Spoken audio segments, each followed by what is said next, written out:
Croyez-vous aux histoires mystiques?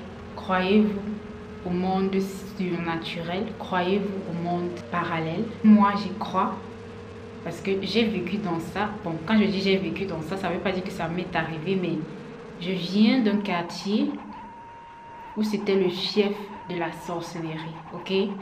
Je ne suis pas en train d'inventer, je n'invente rien. Je ne peux pas venir m'asseoir, inventer une histoire pour les vues. Ça, c'est pas moi. Donc, pour ce spécial Halloween, ce spécial mois de la terreur, la saison des ténèbres, j'ai décidé de faire Story Time spécial Halloween. Je vais vous conter quelques histoires de mon quartier, des histoires réelles, des histoires surnaturelles qui se sont passées, qui se sont déroulées dans mon quartier. Vous avez le droit de ne pas y croire. Tant qu'on n'a pas vécu une histoire pareille, c'est difficile d'y croire, ok? Donc, c'est comme croire en Dieu. Soit il existe, soit il n'existe pas. Les histoires sont réelles. J'ai toujours été fascinée par ces histoires surnaturelles. Je ne sais pas si vous connaissez, il y a souvent des pages comme par exemple Ivana Chef d'État. Ivana Chef d'État, je crois que c'est ça, qui poste souvent ce genre d'histoire de surnaturel, de sorcellerie. J'adore lire, ok? J'adore lire ce genre d'histoire. Et j'étais abonnée au feu Patrick Guémandon, celui qui racontait les histoires, les aventures mystérieuses. Ça passait sur RFI à une certaine heure.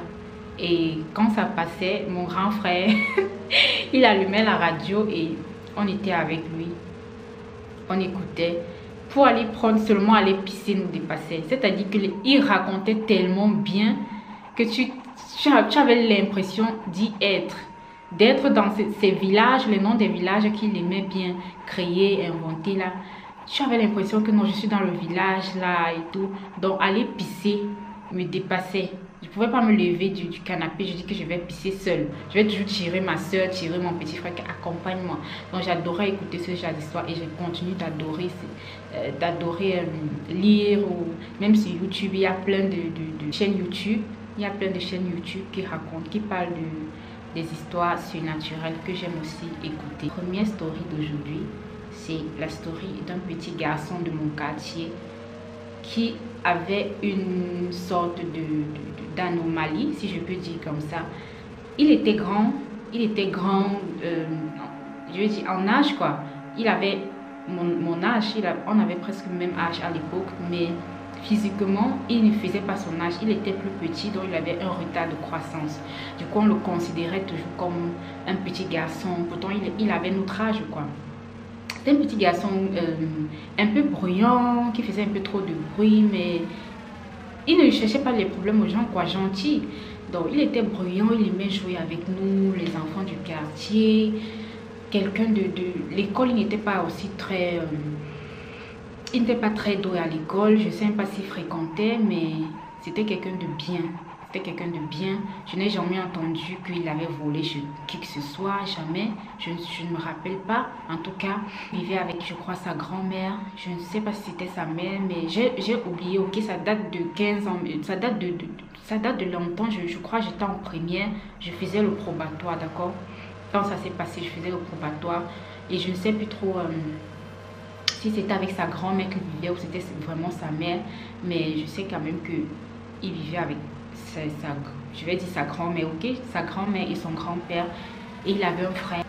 C'était rare qu'il venait chez nous, et les enfants venaient beaucoup chez nous, passer du temps, jouer, regarder la télévision, faire le ndogmangolo, mais lui il venait très rarement chez lui. Il y avait aussi notre voisine d'en face, c'est là-bas qu'il passait beaucoup plus de temps. On jouait au billes là-bas, on jouait au ndorchi là-bas, et tout se passait bien quoi, tout se passait bien. C'est quelqu'un qui a grandi, on a fait l'enfance, notre enfance jusqu'à arriver maintenant au probatoire. Moi j'étais au probatoire, quand je dis je faisais la première et c'était la période des mangues, ok. La période des mangues au pays c'est je crois c'est pendant la saison pluvieuse. Il y a eu une épidémie de choléra. D'accord, je crois que la pluie a contaminé les mangues et comme c'était la période des mangues, les gens on mangeait les mangues souvent sans laver. Quand ça, comme je viens dans je veux dire la campagne. En campagne, il y a les arbres partout, les arbres, les manguiers, les papayers. En route comme ça, tu peux monter, tu grimpes, tu cueilles ton orange. Si on n'a pas fétiché, parce qu'il y avait des gens tellement méchants qu'ils fétichaient leur champ, leur truc, même quand ça les appartenait pas, même quand c'était juste au bord de la rue, ils viennent féticher, ils disent que ça lui appartient. Donc, quand il n'y avait pas le fétiche, tu pouvais grimper, tu cueilles ta papaye, tu cueilles tes mangues, tu suces. Donc, nous les enfants du quartier, on aimait bien sucer les mangues, souvent sans laver. On n'a jamais eu de problème, mais à l'époque là, il y a eu une grande épidémie de choléra qui a touché presque tout le quartier. Tous les enfants souffraient de choléra. Il y avait tellement de malades, des internés à l'hôpital, et ça m'a aussi touché à l'époque. J'ai eu la typhoïde. Je crois qu'à l'époque là, tous les membres de ma famille, je vais dire mon petit frère, moi, ma petite soeur, on a eu le choléra. On a eu, non pas le choléra, on a eu la fièvre typhoïde. Parce que c'était aussi ça, c'était aussi la même chose quoi. Ça venait aussi des mangues, on a mangé les mangues, on a eu je ne sais pas si on dit la fièvre typhoïde ou la typhoïde. On dit souvent qu'on ne dit pas la fièvre typhoïde, mais je ne sais pas, on a eu la typhoïde. Ça a commencé par mon petit frère, ça a commencé par... Après c'est fini, celui c'est tombé sur l'autre, mon petit frère, c'est fini, celui c'est tombé sur moi. Sur moi, ça m'a alors bien sucé, ça m'a plus sucé que les membres de ma famille. Et donc, j'étais internée, ok. Le petit aussi, il s'est levé un matin, le gars dont il est question dans cette vidéo aujourd'hui, il s'est levé un matin pour dire qu'il a très mal au ventre. Donc le même jour qu'il est tombé malade, c'est le même jour où on m'a aussi emmené à l'hôpital parce que j'ai chuté, ok. Parce que j'étais à la maison, je prenais les produits indigènes, comme mon père aimait bien me donner les remèdes indigènes, et on ne m'a pas amené à l'hôpital et mon cas ne faisait que s'aggraver. Et quand j'ai chuté, on m'a amené à l'hôpital parce que je maigrissais, je perdais du sang. Comme je n'ai pas d'abord trop de sang là, je manque de fer. Le même jour qu'on m'a interné, c'est le même jour qu'on m'a aussi interné le gars. Donc nous sommes allés à l'hôpital. Quand je dis nous sommes allés à l'hôpital ensemble, mais on n'était pas sur la même, on n'était pas dans les mêmes chambres. Et lui, il avait le choléra, il faisait les selles, la diarrhée presque tout le temps, il se déshydratait et il est allé, il y avait, donc il y a un coin, on peut dire le coin de la quarantaine pour les gens atteints de choléra un peu, parce que le choléra c'est très contagieux. Donc pour les gens atteints de choléra avec les cas un peu extrêmes là, il était de l'autre côté là-bas et moi j'étais de l'autre côté de l'autre chambre de l'hôpital. Donc lui, mais lui, son mal était différent, ok. Son mal était, on ne comprenait pas parce qu'on dit qu'il s'est levé un matin, il a dit qu'il a très mal au ventre, il a commencé à pleurer, commencé à dire que mais j'ai fait quoi à qui dans le quartier, qu'est-ce que j'ai fait, qui me veut du mal. C'est pourquoi on a cru que c'est le choléra. Donc on a profité, je vais un peu dire en fait, puisque tout le monde était atteint de choléra, on a dit que il a sûrement le choléra. On est à l'hôpital, on a fait les soins sur lui. Moi aussi, on me guérissait, moi aussi, je guérissais. Je devais même composer le probatoire dans quelques jours, mais j'étais gravement malade. Ma mère avait même peur que peut-être je ne vais pas composer, peut-être je vais louper l'examen, mais comme Dieu il est grand, il sait comment il fait ces choses. J'ai composé, j'ai eu mon probatoire, mais c'est pas ça l'histoire. Donc le gars il pleurait et on ne comprenait pas. On ne comprenait pas pourquoi. Moi je suis sortie de l'hôpital, on est aussi sorti de l'hôpital le même temps parce qu'on entre le même jour. On a dit que c'était calmé, ok, que ça c'était pour lui ça s'était calmé et puis il peut déjà rentrer et continuer à prendre vos médicaments à la maison. Mais il est rentré, il ne faisait que pleurer, ok. Je crois qu'on a fait, je sais même plus combien de temps on a fait à l'hôpital. Je pense qu'il est même rentré avec moi, je ne sais plus trop. Je crois qu'il est rentré avant moi, parce que ses parents n'avaient plus, puisqu'on paye l'hôpital, le séjour à l'hôpital est payant au pays. Et je pense qu'il est rentré avant moi parce que ses parents n'avaient plus d'argent pour continuer de le garder à l'hôpital, je pense. Et moi, je suis rentrée tout après. Le gars continue, il rentre à la maison, il continue de pleurer son ventre. Il pleure son ventre, il pleure son ventre. Il vomit le sang, il vomit ceci, il vomit le sang. Il pleure, il appelle sa mère, il dit que qu'est-ce que j'ai fait? Je n'ai fait, pourquoi les gens me veulent du mal? Je n'ai rien fait à quelqu'un ici dans le quartier. Qu'est-ce que j'ai fait? J'ai fait quoi à qui? Pourquoi on me veut du mal? J'ai fait quoi à qui? Pourquoi on me veut du mal? On est allé, bon... Vous savez que chez nous, les Bamileke, quand c'est comme ça, quand on a l'impression qu'une maladie n'est pas naturel. Ok, on va chercher, aller chercher, c'est aller voir si sa maladie, elle n'est pas mystique ou quoi que ce soit. Ok, même quand tu te maries avec un homme un peu aisé, là, un homme qui a trop d'argent et on ne sait pas d'où son argent sort, on va dire qu'on va aller chercher. On va chercher pour voir si c'est quelqu'un de simple. C'est comme ça chez les Bamileke, c'est la tradition. Voilà. Donc, il y a ma voisine, notre voisine proche qui est aussi décédée récemment, paix à son âme, une maman aussi, une grande maman aussi, une mamie de notre voisine directe, c'était la meilleure copine de ma mère, qui était aussi très copine avec la grand-mère du gars, parce que voilà, elle s'entendait, c'était les mamans du marché qui vendaient au marché, qui faisaient les bâtons de manioc ensemble. Du coup, la mamie, ma mamie je vais l'appeler ma mamie en fait, ma voisine, elle propose donc à la matin d'aller chercher parce que il vomit du sang, il a mal au ventre, il maigrit, ses yeux, en fait, il était là mais c'est comme s'il n'était plus là en fait. On avait l'impression que son âme avait déjà quitté son corps parce qu'il ne parlait plus. Tu l'appelais pas son nom, il te regardait juste comme ça. Je me rappelle, voilà, je me rappelle le jour où je suis sortie de l'hôpital, il était assis sur la véranda de notre voisine d'en face comme ça. Comme j'ai vu qu'il était malade avec moi et tout, je l'ai salué. En fait, j'ai ressenti qu'il n'était plus présent avec nous. Je l'ai salué, j'ai dit comment tu vas et tout. Il n'a pas répondu. Il me regardait juste comme ça avec un regard de désespoir, de vide. Il était vide en fait, vide. Et j'avais tellement de peine pour lui et je me disais que ouais, pourquoi qu'il guérisse en fait. Je suis guérie et pourvu que lui aussi puisse guérir parce que nous sommes tombés malades le même moment, nous sommes allés à l'hôpital le même moment, qu'il puisse guérir comme moi aussi. J'étais inquiète pour lui quoi. Quelqu'un, il était assis là, il était assis à la véranda là. C'est comme s'il était déjà parti. Il était déjà parti, il n'était plus avec nous. Donc tu l'appelais, on l'appelait même pas son prénom, rien. Il ne répondait plus quoi, il n'était plus là. Et la mamie, donc on va avec sa mamie chercher. Et on se rend compte qu'on lui a donné le poison de nuit, ok. On l'a empoisonné pendant son sommeil. C'est un truc très récurrent chez nous là-bas. Beaucoup de femmes sont mortes comme ça de poison de nuit. Il y avait les vendeuses de coquilles. Il y avait une autre voisine d'à côté. Mais j'ai envie de faire ça pour une autre story time. Ok, je vais faire ça pour une autre story time. Mais c'est très récurrent qu'on empoisonne les gens mystiquement dans la nuit. Là-bas, dans le quartier où je viens. Donc, on a dit que c'est quelqu'un de leur famille.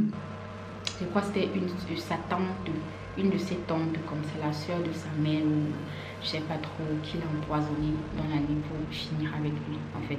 Pour finir avec lui, je sais pas si c'était pour devenir riche ou bien, ou c'était que l'enfant l'énervait trop, je ne sais pas trop, mais voilà ce qu'on a vu et malheureusement, c'était trop tard, il était déjà parti, donc un jour, 2 jours après l'avoir vu sur la véranda, j'ai seulement entendu, tu entends les cris, les pleurs.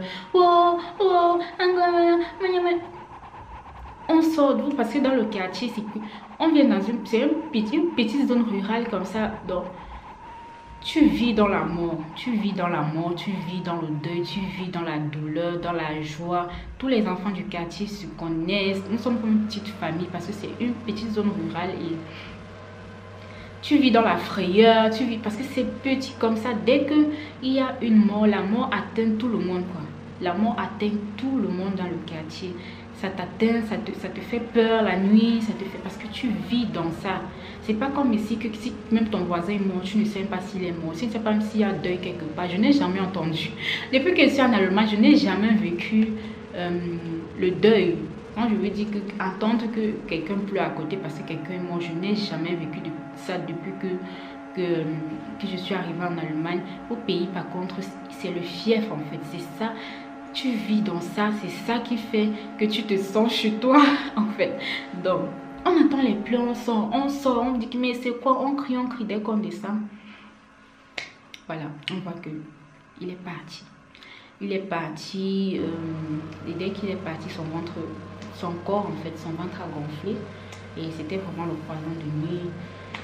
Le problème c'est que, donc c'était le poison de nuit, son corps n'a même pas duré, donc on l'a enterré directement parce que, Seigneur, ça fait de la peine, ça fait de la peine. Comment on peut vouloir du mal à quelqu'un à ce point en fait, quelqu'un qui n'a rien fait à personne. Je dis c'était un garçon, il bavardait beaucoup, il dérangeait, mais je n'ai jamais entendu qu'il a volé chez quelqu'un ou il vivait sa vie quoi, malgré son anomalie qu'il avait, mais c'était quelqu'un de cool quoi, c'était un enfant comme nous qui rêvait d'une vie aussi quoi, d'un futur, mais on a fini avec lui, comme on dit souvent chez nous, on a fini avec lui. Les sorciers ont raison de lui et c'est comme ça qu'ils sortent les sorciers, ils profitent en fait d'un événement pour prendre quelqu'un et camoufler ça avec cet événement là. Donc parfois il y a les fêtes de Noël, on profite des fêtes de Noël pour vendre, on liquide les enfants de gauche à droite dans le famille là pour être riche. On attend les fêtes de Noël. Les fêtes de Noël, quand les fêtes de Noël arrivaient, on s'attendait seulement à une personne qui va partir. Sérieux, qu'il y a quelqu'un qui va encore mourir dans le quartier autour de moi, je ne sais pas trop. C'était récurrent, c'était un truc très récurrent. Soit la moto a cogné quelqu'un, soit le camion a écrasé quelqu'un, soit on a tiré quelqu'un dans l'eau. Mais ça sera une autre story time, ok? Donc, ce que je ne comprends pas, c'est... Donc, c'était ça, quoi. C'était ça, la story time d'aujourd'hui. C'est vrai que ce n'était pas si longue que ça, mais... C'était une histoire qui m'a... Son histoire m'avait tellement touchée personnellement au point où j'ai fait des jours où je rêvais de lui quoi. Je le connaissais personnellement, on n'était pas trop proches, trop amis comme avec les autres enfants, mais j'ai fait quelques nuits où je rêvais de lui. Je ne me rappelle plus de quoi je rêvais, mais ça m'avait touchée personnellement parce que c'était mon coéquipier malade et j'ai pas compris pourquoi lui il est parti. En fait j'étais un peu déboussolée. Bon, déboussolée c'est un peu trop dit, mais j'avais de la peine, sérieux, j'avais tellement de la peine. Il est parti et voilà. C'est bien avant sa perte que j'ai commencé à mais c'est pas l'essentiel. Donc il est parti et ça avait choqué le quartier, ça avait tellement choqué le quartier, mais voilà, on savait que c'était sa tante. Mais ce que je ne comprends pas, c'est que on va regarder, on connaît les personnes qui tuent, on les connaît, mais pourquoi on ne les arrête pas? C'est ce que je me pose, la question à laquelle je me pose tout le temps. On sait que tel a vendu tel dans le fond là, tel a tué tel, mais pourquoi ne les arrêtons nous pas en fait? Arrêtons-les, on les met en prison, qu'ils pourrissent là-bas. Mais non, on ne les arrête pas. On sait juste que non, celui-là, on sait que non, celui-là c'est un vendeur, c'est quelqu'un qu'il faut se méfier dans la famille. C'est tout, hein. En Afrique, c'est comme ça. On sait juste que non, celui-là, il faut se méfier de lui. Parce que quand tu le vois là, fuir seulement, mais mettez-le en prison. Il a déjà liquidé les têtes dans la famille. Mettez-le en prison. Pourquoi il continue de vivre, il continue de faire du mal aux autres? C'est ce que je ne comprends pas avec cette histoire de sorcellerie. Mais bon. C'était tout pour la story time d'aujourd'hui. Story time spécial Halloween.